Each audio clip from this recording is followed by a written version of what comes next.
বিনা হিসাবে জান্নাত পাওয়া মহান আল্লাহ তাআলার অনন্য নিয়ামতের একটি। যারা সর্বপ্রথম জান্নাতে প্রবেশ করবেন তাদের বর্ণনা এসেছে হাদিসের বর্ণনায়। কি আমলের বিনিময়ে কারা সবার আগে বিনা হিসাবে জান্নাতে যাবেন, তাদের লক্ষণই বা কি হবে, এ সম্পর্কে বিশ্ব নবী বা কি বলেছেন? হ্যাঁ, হাদিসের বর্ণনায় সর্বপ্রথম জান্নাতি মানুষের বর্ণনা করেছেন বিশ্বনবী। আবার কি আমলের বিনিময়ে এরা বিনা হিসেবে জান্নাতে যাবেন তা উল্লেখ করেছেন।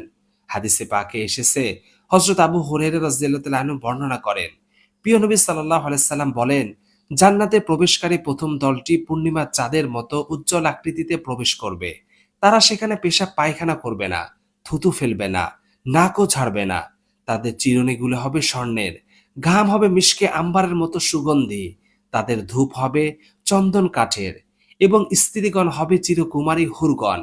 সবার আকৃতি হবে তাদের বাবা হযরত আদম আলাইহিস সালামের মতো ৬০ হাত লম্বা। অন্য বর্ণনায় এসেছে, জান্নাতে তাদের পাত্র হবে স্বর্ণের, তাদের গায়ের ঘাম হবে কস্তুরীর ন্যায় সুগন্ধিময়। তাদের প্রত্যেকের জন্য এমন দুইজন স্ত্রী থাকবে যাদের সৌন্দর্যের দরুন মাংস ভেদ করে পায়ের নলার হাড়ের মজ্জা দেখা যাবে। তাদের মধ্যে কোনো মতভেদ থাকবে না, পারস্পরিক বিদ্বেষ থাকবে না। তাদের সবার অন্তর একটি অন্তরের মতো হবে। তারা সকাল সন্ধ্যা তাসবিহ পাঠিয়ে রত থাকবে। যারা বিনা হিসাবে জান্নাতে যাবে তাদের আমল সম্পর্কে রাসূলুল্লাহ সাল্লাল্লাহু আলাইহি সাল্লাম একটি হাদিসে বর্ণনা করেন। তাতে উল্লেখ রয়েছে, রাসূলুল্লাহ সাল্লাল্লাহু আলাইহি সাল্লাম সাহাবা একরামদের সামনে বর্ণনা করেছিলেন।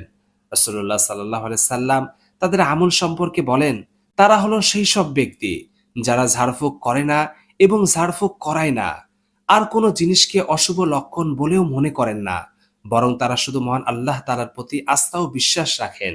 এই কথাগুলো শুনেই হযরত উকাশা ইবনে মিসহান রাদিয়াল্লাহু তাআলা আনহু উঠে দাঁড়ালেন এবং বললেন, হে আল্লাহর রাসূল, আপনি আমার জন্য দোয়া করুন যেন আল্লাহ তাআলা আমাকে তাদের দলভুক্ত করে দেন। রাসূলুল্লাহ সাল্লাল্লাহু আলাইহি সাল্লাম সঙ্গে সঙ্গে বললেন, তুমি তাদের মধ্যে একজন। আল্লাহ তাআলা মুসলিম উম্মাহর সবাইকে বিনা হিসাবে জান্নাত পাওয়ার জন্য উল্লেখিত ৩টি আমল যথাযথভাবে করার তৌফিক দান করুন। আমিন।